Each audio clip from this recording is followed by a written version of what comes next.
Hello friends, स्वागत है आपका एक बार फिर से डेली करंट अफेयर्स के शो में, जिसमें हम कंप्लीट करते हैं करंट अफेयर्स के साथ में ही इम्पोर्टेंट जीके और जीएस के क्वेश्चन भी। दोस्तों, आज है 7 जून 2021 और आज जो भी नेशनल या इंटरनेशनल न्यूज़ से जितने भी इम्पोर्टेंट क्वेश्चन बनने वाले हैं उन सभी के बारे में डिस्कस करेंगे। साथ में ही दोस्तों, इस वीडियो की पीडीएफ फाइल को आप डाउनलोड कर सकते हैं। वीडियो की पीडीएफ फाइल को डाउनलोड करने के लिए आप हमारे टेलीग्राम चैनल को ज्वाइन करें और साथ में ही आप इंस्टाग्राम पेज को फॉलो कर सकते हैं। दोनों के ही लिंक डिस्क्रिप्शन बॉक्स में दिए हैं। साथ में ही दोस्तों, यदि आप एसएससी, रेलवे या फिर किसी भी स्टेट एग्ज़ाम की तैयारी कर रहे हैं तो उन सभी के लिए वीडियो काफ़ी हेल्पफुल होने वाली है। तो चलिए शुरू करते हैं आज के पहले क्वेश्चन के साथ। पहला क्वेश्चन है, हाल ही में इजराइल के नए प्रधानमंत्री कौन बने हैं?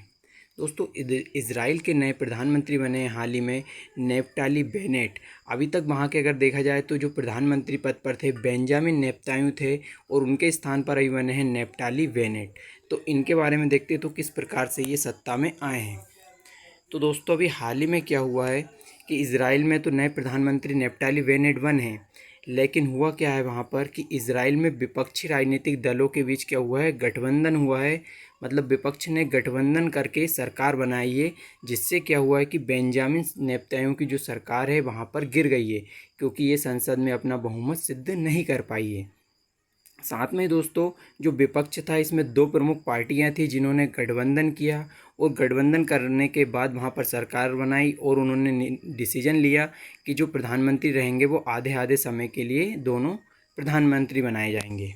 तो अब दोनों पार्टियां क्या करेंगी, सबसे पहले तो पहले जो प्रधानमंत्री रहेंगे नेफ्ताली बेनेट, वो रहेंगे 2023 तक वहाँ के प्रधानमंत्री इजराइल के। साथ में ही दूसरे जो रहेंगे येर लेपिड। दोस्तों, येर लेपिड रहेंगे 2023 के बाद, जितना भी कार्यकाल बचेगा वहाँ के प्रधानमंत्री बनेंगे। इस तरह से दोनों प्रधानमंत्री वहाँ के पूरा कार्यकाल को पूरा करेंगे, ये आपको याद रखना है। तो वर्तमान में कौन बने हैं, नेफ्ताली बेनेट, ये आपको याद रखना है।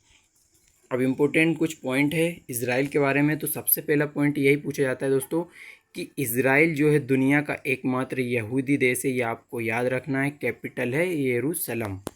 साथ में ही अब इसके जो राष्ट्रपति हाल ही में बने थे, तो राष्ट्रपति बने थे यहाँ के इसाक हर्जोग, जो कि 11वें नंबर के थे, हाल ही में यहाँ पर बने थे। और प्रधानमंत्री अब कौन बन गए हैं, तो ये नेफ्ताली बेनेट ये प्रधानमंत्री बन गए हैं। और किसके द्वारा, ये संसद के द्वारा चुने गए हैं। तो संसद का नाम याद रखना है, संसद का नाम है नेसेट। इजराइल की संसद का नाम है नेसेट। साथ में दोस्तों, एक इम्पोर्टेंट क्वेश्चन है जो कि क्या है, हेरोन ड्रोन। दोस्तों, हेरोन ड्रोन क्या है, ये भारत ने लिया था अभी इजराइल से। तो ये भारत चीन की जो बॉर्डर है उस पर निगरानी करने के लिए ये लिया गया था। अगर अब इसकी लोकेशन देखें दोस्तों इजराइल की, तो यहाँ पर है इजराइल। और एक क्वेश्चन इससे रिलेटेड पूछा जाता है कि इजराइल की सीमा किससे लगती है, तो भूमध्य सागर से पूछा जाता है कि भूमध्य सागर से इसकी सीमा लगती है। साथ में इसकी जो कैपिटल है यहाँ पर स्थित है जेरूसलम। तो ये भी आपको कुछ पॉइंट थे याद रखना है साथ में। इसके अलावा दोस्तों, नेक्स्ट क्वेश्चन देख लेते हैं। अगला क्वेश्चन है, 3 जून 2021 को भारतीय वायुसेना के उप प्रमुख या फिर डिप्टी चीफ बनाए गए हैं। तो दोस्तों, डिप्टी चीफ नियुक्त किए हैं भारतीय वायुसेना के उप प्रमुख, ये बने हैं एयर मार्शल विवेक राम चौधरी। दोस्तों, एयर मार्शल विवेक राम चौधरी भारतीय वायुसेना के उप प्रमुख बने हैं। तो इसमें दोस्तों इतना ही बस याद रखना है कि अभी हाल ही में विवेक राम चौधरी बन गए भारतीय वायुसेना के उप प्रमुख। साथ में ही अगर वायुसेना की बात आई है तो सबसे पहले तो इसकी स्थापना जो हुई थी 8 अक्टूबर 1932 को हुई थी। इसलिए दोस्तों 8 अक्टूबर को ही एयरफोर्स डे या भारतीय वायुसेना दिवस मनाया जाता है। वर्तमान में अगर बात की जाए तो इसके प्रमुख जो हैं वायुसेना के R.K. भदौरिया हैं। और इसको हम मोटो कभी कभी पूछ लिया जाता है, आदर्श वाक्य जो है नभः स्पर्शम दीप्तम। दोस्तों, नभः स्पर्शम दीप्तम इसका आदर्श वाक्य है। इंग्लिश में क्या बोलते हैं इसको, touch the sky with glory. Touch the sky with glory. इस तरह से ये पॉइंट भी आपको नोट करना है। नेक्स्ट क्वेश्चन देख लेते हैं। अगला क्वेश्चन है, हाल ही में जारी 2021 की Times higher education Asia university ranking में कौन सा स्थान शीर्ष पर रहा? तो दोस्तों इसमें देख लेते हैं। तो दोस्तों एशियन यूनिवर्सिटी जो रैंकिंग है, इसमें अभी भारत की अगर देखी जाए तो टॉप यूनिवर्सिटी आई है पहले नंबर पर भारतीय विज्ञान संस्थान बेंगलुरु। ये आपको याद रखना है, भारतीय विज्ञान संस्थान बेंगलुरु इस पर शीर्ष स्थान पर रहा है। दोस्तों जो एशियन यूनिवर्सिटी रैंकिंग जारी होती है, ये लगभग इसमें 93 देश शामिल थे, जिसमें से अगर देखा जाए तो पहले नंबर पर जो यूनिवर्सिटी आई है ये रही है सिंघुआ विश्वविद्यालय, चाइना की यूनिवर्सिटी पहले स्थान पर रही है, ये आपको याद रखना है। इसके अलावा अगर देखी जाए तो भारत में कौन से पहले स्थान पर रही है यूनिवर्सिटी, वो अपने को ज़्यादा इम्पोर्टेंट है, याद रखनी है। तो दोस्तों अगर इसमें देखी जाए तो टॉप 3 जो रही है भारत की यूनिवर्सिटी, वो याद रखनी है। तो पहले पर जो रही है भारतीय विज्ञान संस्थान बेंगलुरु, जो कि अगर ओवरऑल पूछ ले तो 37 पर, ये भी आपको याद रखना है। लेकिन टॉप 3 में अगर देखें तो पहले पे भारतीय विज्ञान संस्थान बेंगलुरु रही है, सेकंड पर रही है आईआईटी रोपण, ये भी आपको याद रखनी है, और थर्ड पर रही है आईआईटी इंदौर। इस तरह से तीनों याद आपको रखना है। इसके अलावा दोस्तों एक इम्पोर्टेंट क्वेश्चन और पूछा जाता है, वो है times person of the year 2020 का जो अवार्ड मिला था, वो मिला था जोई बाइडेन को और कमला हैरिस को, ये भी आपको याद रखना है। इसके अलावा अगला इम्पोर्टेंट क्वेश्चन देख लेते हैं। हाल ही में दोस्तों चर्चा में रहा है लाल पर्यटन या फिर रेड टूरिज्म किस देश से संबंधित है। अब ये लाल पर्यटन क्या है, सबसे पहले तो ये चाइना से संबंधित है। अब इसके बारे में डिस्कस करते हैं। तो दोस्तों हुआ क्या है कि चीन की है कम्युनिस्ट पार्टी, अगर दोस्तों अगर बात की जाए तो वहाँ पर ओनली एक ही पार्टी है जिसका नाम है कम्युनिस्ट पार्टी। इसकी हाल ही में 100वीं वर्षगांठ मनाई गई है। तो ये क्या किया है इसने वहाँ पर कि जो कम्युनिस्ट पार्टी के ऐतिहासिक रूप से पर्यटन स्थल है, दोस्तों जो भी इससे जुड़े हुए पर्यटन स्थल है ऐतिहासिक रूप से, इनको बढ़ावा देने के लिए और लोगों में उसके प्रति देशभक्ति को जागरूकता करने के लिए कोशिश की गई है, और उसके लिए ही ऐसे स्थानों को बढ़ावा दिया गया है, उन स्थानों को ही रेड साइट कहा गया है। तो इस तरह से ये आपको याद रखना है कि ये कहाँ पर है, चाइना के अंदर है। साथ में दोस्तों चाइना की बात आई है तो चाइना की जो कैपिटल है बीजिंग है, और पूछ लेता है कभी कि इसकी वाणिज्यिक राजधानी है कमर्शियल कैपिटल क्या है, तो ये संघाई है। और संघाई से रिलेटेड क्वेश्चन आता है कि कौन सी नदी के किनारे है, तो ये है यांगटीसी नदी के किनारे पर। साथ में इसकी मुद्रा के बारे में जो करेंसी पूछी जाती है दोस्तों, दोनों ही याद रखना है, एक है युआन और एक रेनमिनबी है, दोनों ही आपको याद रखना है। साथ में दोस्तों चाइना ने अपना एक मंगल मिशन अभी हाल ही में लॉन्च किया है, और इसका नाम है तियानवेन फर्स्ट, और इसके द्वारा जो रोवर गया है उसका नाम है ज़ूरोंग रोवर, इसके द्वारा भेजा गया है। साथ में ही एक स्कीम लॉन्च की है चाइना ने अभी, 3 चाइल्ड पॉलिसी, ये चाइना गवर्नमेंट ने लागू कर दी है, जिससे कि अब वहाँ पर 3 बच्चे करने की परमिशन दे दी है गवर्नमेंट ने। इसके पहले एक थी, और उसके सबसे पहले वहाँ पर 1 चाइल्ड की थी, उसके बाद 2 की हुई थी, और इसके बाद अभी हाल ही में 3 चाइल्ड की परमिशन वहाँ पर चाइना गवर्नमेंट ने दे दी है। अगर दोस्तों देखा जाए तो चाइना की कंडीशन यहाँ पर है, ये चाइना है येलो कलर से, इसकी जो राजधानी बीजिंग है। और एक क्वेश्चन और पूछ लेता है कि ये यहाँ पर जो इंडिया है, भारत और चाइना के बीच कौन सी लाइन है, तो ये मैकमोहन रेखा इन दोनों को अलग करती है, किसको, चाइना को और भारत को, ये भी आपको याद रखना है। इसके अलावा नेक्स्ट क्वेश्चन देखते हैं दोस्तों। हाल ही में किस राज्य के मुख्यमंत्री ने इंजीनियरिंग और मेडिकल कॉलेज में लड़कियों के लिए 33% आरक्षण की घोषणा की है। तो दोस्तों बिहार सरकार ने ऐसा अभी किया है कि इंजीनियरिंग और मेडिकल कॉलेज में लड़कियों के लिए 33% आरक्षण की घोषणा की है। अब इसमें गवर्नमेंट क्या करेगी और इसका क्या उद्देश्य है, तो वो जानते हैं। सबसे पहले तो याद रखना है कि बिहार के जो मुख्यमंत्री हैं नीतीश कुमार, इंजीनियरिंग और मेडिकल कॉलेज में लड़कियों के लिए 33% आरक्षण की घोषणा कर दी है। साथ में ही दोस्तों इस आरक्षण से होगा क्या, तो विज्ञान के क्षेत्र में लड़कियों को आगे बढ़ाने के लिए, और साथ में ही साइंस के क्षेत्र में उनकी रुचि को बढ़ाने के लिए इस आरक्षण को किया गया है। तो याद रखना है कि 33% जो आरक्षण दिया है बिहार सरकार ने दिया है लड़कियों के लिए। साथ में ही अब बिहार की बात आई है तो सबसे पहले अगर मैप में देखा जाए तो बिहार की लोकेशन यहाँ पर स्थित है। कैपिटल जो है इसकी पटना है, मुख्यमंत्री नीतीश कुमार है, और राज्यपाल है वर्तमान में फागू चौहान। साथ में दोस्तों कुछ इम्पोर्टेंट योजनाएं हैं जो हाल ही में बिहार सरकार ने स्टार्ट की थी, जैसे कि पहली योजना स्टार्ट की थी कि ग्राम उजाला योजना।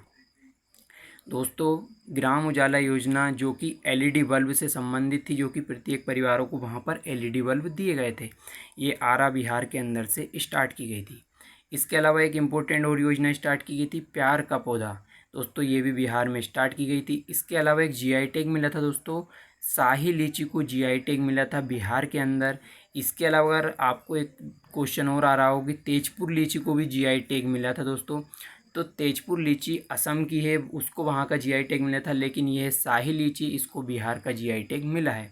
साथ में ही यहाँ पर इम्पोर्टेंट नेशनल पार्क वाल्मीकि है बिहार के अंदर। और एक क्वेश्चन और पूछा जाता है कि एशिया का सबसे बड़ा पशु का मेला कहाँ लगता है, तो ये सोनपुर के अंदर लगता है, जो कि बिहार में स्थित है। इस तरह से सभी पॉइंट आपको याद रखना है। अगला क्वेश्चन देखते हैं दोस्तों। अगला क्वेश्चन है नीति आयोग द्वारा, दोस्तों इंपॉर्टेंट क्वेश्चन है, नीति आयोग द्वारा सतत विकास लक्ष्य भारत सूचकांक 2020 या फिर क्या बोलते हैं एसडीजी इंडेक्स 2020 में कौन सा स्थान शीर्ष पर रहा। दोस्तों सतत विकास लक्ष्य सूचकांक जारी करता है, कौन करता है, ये नीति आयोग द्वारा जारी किया जाता है। इसमें जो केरला है वो टॉप पर रहा है, तो इसके बारे में डिस्कस करते हैं। तो सबसे पहले तो जो एसडीजी है, तो इसका फुल फॉर्म याद होना चाहिए, सस्टेनेबल डेवलपमेंट गोल इसका फुल फॉर्म होता है। जो इंडेक्स है 2020 का, इसमें केरला कौन से स्थान पर रहा है, पहले स्थान पर रहा है। साथ में दोस्तों ये कौन सा संस्करण था, तो ये तीसरा संस्करण था, क्योंकि अभी जो स्टार्ट किया गया है जो नीति आयोग के द्वारा, ये 2018 में स्टार्ट किया गया था। साथ में अगर सबसे ख़राब इसकी स्थिति देखें तो कौन सा राज्य जो लास्ट में रहा है, तो बिहार इसके अंदर सबसे लास्ट में रहा है। साथ में दोस्तों इसमें क्या होने वाला है, तो जो एसडीजी है सस्टेनेबल डेवलपमेंट गोल्स 2015 से 30 तक का इसमें नीति आयोग ने लक्ष्य रखा है सभी राज्यों को डेवलप करने के लिए, जिसमें क्या होगा किसी राज्य को डेवलप किया जाएगा, साथ में उसमें पर्यावरण के विकास का भी विशेष ध्यान रखा जाएगा, उसके साथ ही किसी भी राज्य का विकास किया जाएगा। तो 2018 से इसको स्टार्ट किया था और तीसरा ये संस्करण था। साथ में अगर पूछ ले अगर दोस्तों दुनिया का पहला सतत विकास लक्ष्य सम्मेलन कहाँ आयोजित किया गया था, तो ये 1972 में स्टॉकहोम स्वीडन के अंदर स्टार्ट किया गया था। इस तरह से ये सभी पॉइंट भी आपको याद रखना है। अब दोस्तों नीति आयोग ने इसको स्टार्ट किया है, तो नीति आयोग से जितने भी इम्पोर्टेंट क्वेश्चन पूछे जाते हैं उनके बारे में जानते हैं। सबसे पहले तो इसकी स्थापना कब हुई, तो हाल ही में दोस्तों 1 जनवरी 2015 को हुई थी नीति आयोग की स्थापना। इसके अलावा इसके अध्यक्ष कौन होते हैं, तो प्रधानमंत्री जो कि नरेंद्र मोदी है। साथ में उपाध्यक्ष हैं राजीव कुमार, और सीईओ कौन है अभी, अमिताभ कांत हैं, ये आपको याद रखना है। इसके अलावा अगर आपसे पूछ ले नीति का फुल फॉर्म, तो ये भी याद रखना है, national institution for transforming India, ये याद रखना है। और एक इम्पोर्टेंट क्वेश्चन पूछा जाता है कि जो नीति आयोग है वो किस सिद्धांत पर कार्य करता है, तो दोस्तों ये सहकारी संघवाद पर कार्य करता है। अब सहकारी संघवाद में क्या होता है दोस्तों, कि जिसमें केंद्र क्या करता है, जो नीति निर्माण करता है, मतलब जो नीतियाँ बनाता है, उसमें राज्यों को भी साथ लेकर वह काम करता है। तो इस तरह सहकारी संघवाद पर जो है नीति आयोग काम करता है। इस तरह से आप नेक्स्ट क्वेश्चन देख लेते हैं।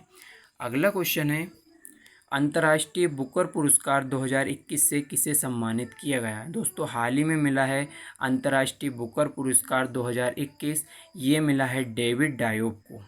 अब दोस्तों डेविड डायोब फ्रांस के रहने वाले हैं, इनको मिला है 2021 का इंटरनेशनल बुकर पुरस्कार। दोस्तों सबसे पहले याद रखना है कि ये फ्रांस के हैं डेविड डायोब, और अंतर्राष्ट्रीय बुकर पुरस्कार 2021 इनको मिला है। अब इनकी बुक है इंपॉर्टेंट, वो याद रखनी है, बुक का नाम है at night blood is black. दोस्तों at night blood is black इनकी बुक है, इसके लिए इनको मिला है। साथ में दोस्तों इस बुक के अंदर क्या दिया गया है, तो इसमें पहले जो विश्व युद्ध था उसका अनुभव इसमें उन्होंने बताया है। साथ में इसमें जो राशि मिलने वाली है 50,000 पाउंड इसमें राशि मिलती है। तो ये हो गया 2021 का। अगर आपसे पूछ ले 2020 का किसको मिला था अंतर्राष्ट्रीय बुकर पुरस्कार, तो ये मिला था मारिके लुकास, जो कि कहाँ की थी, नीदरलैंड की, और इनकी बुक थी द डिस्कम्फर्ट ऑफ इवनिंग, इनकी बुक थी, जो कि 2020 का इनको मिला था। अगर इसकी पूछे स्टार्टिंग कब हुई थी दोस्तों, तो ये अंतर्राष्ट्रीय बुकर पुरस्कार जो स्टार्ट किए गए थे 2005 से इनको स्टार्ट किया गया था। इस तरह से पूरा पॉइंट आपको याद रखना है।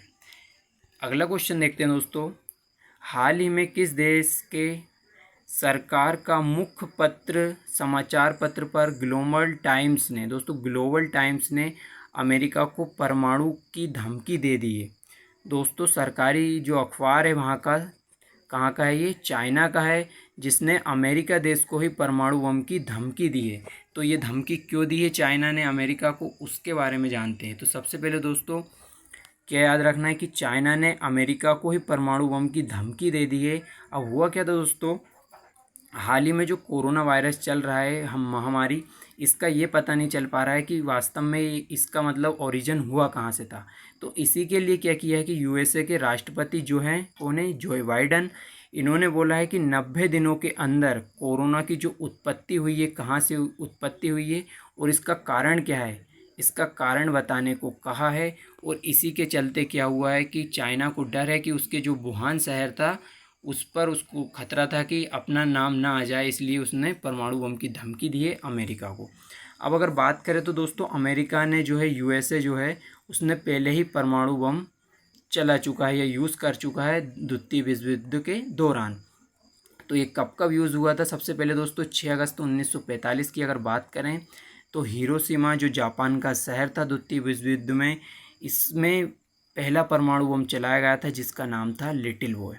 दोस्तों उसके अलावा जो दूसरा वो परमाणु बम गिराया था 9 अगस्त 1945 को, वो जापान के नागासाकी शहर पर गिराया था और इसका नाम था फैटमैन।